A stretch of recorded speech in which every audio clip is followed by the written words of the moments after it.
So this question in the summer 2024 paper, Unit 1, looks at your quality of your organisation, communication and accuracy in writing, and it also is about the volume. So that's our key word in this question.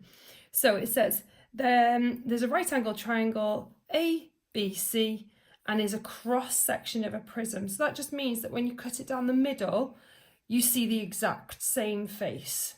Okay, it tells you the length of AB, it tells you the length of BC, and it tells you that ABC is 90. And it says the length of the prism is 20. Calculate the volume of the prism. You must show all your workings.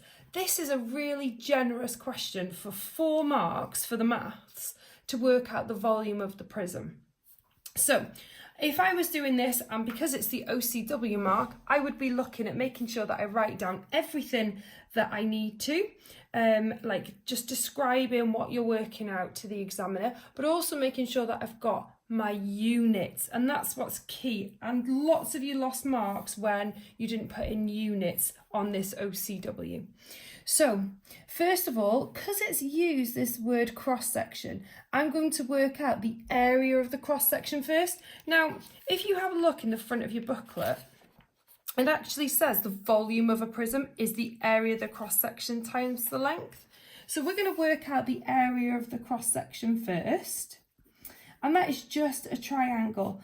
And this is where lots of the mistakes were made. Some of you decided you wanted to use Pythagoras' theorem. We don't need to do anything like that. This is just question 2. It's non-calculator. So I wouldn't expect to be able to use Pythagoras with these numbers. Okay, so area of the cross section, it's half times base times height.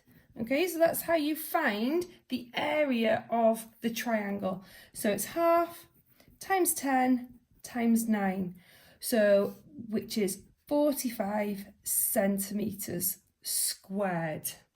Okay, so key to put in my units. All I've written is area of cross section. I didn't actually need to put that bit in. If I didn't want to, I could just jump straight to the workings.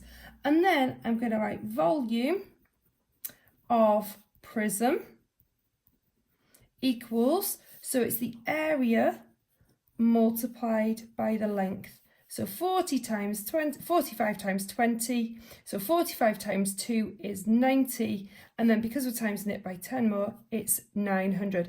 And then our units for volume are centimetres cubed. That's all you had to do in this question. And like I say, this is a really generously marked question. So make sure you know how to find the volume of any type of prism.